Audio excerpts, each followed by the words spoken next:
देणारा हा जिवंत उदाहरण या व्हिडिओद्वारे आपल्याला दाखवण्याचा प्रयत्न करतो। माणूस कितीही गरीब असला आणि तो भिकारी जरी असला तरी या ट्रॅफिक हवालदार महिलेने या गरीब भीक मागून खाणाऱ्या महिलेसोबत केलेले कृत्य म्हणजे माणुसकीचे कृत्य आहे आणि माणुसकीला काळीमा फासणारे आहे। होय, म्हणून माणसाने माणुसकी कधी विसरू नये।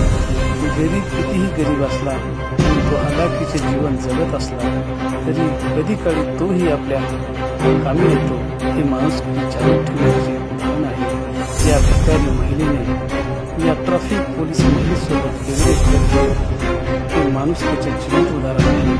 बघा की माणुसकी जीवन ठेवता येते का? या भिकारी महिलेला ट्रॅफिक हवालदार कर्तव्यावर असून त्याला खात असताना लाथा बाजूला ठेवून आणि बऱ्याच वेळा कर्तव्यावर असताना उन्हाच्या पाऱ्यामध्ये ती महिला चक्कर येऊन पडते।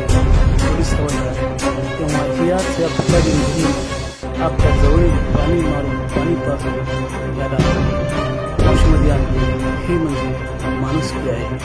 आता त्या काळामध्ये पोलीस असो किंवा कोणीही श्रीमंत असो, कधीकधी या वाईट काळामध्ये सुद्धा अशा गरीब आणि भिकारी महिला सुद्धा कामाला भीक मागून खाऊन आपले उपजीवा भागवणारे, रस्त्यावर खाऊन आपले पोट भरणारे ह्यामध्ये जे कृत्य केले आहे हे समाजाला दाखवणारे एक जिवंत उदाहरण आहे माणुसकीचे।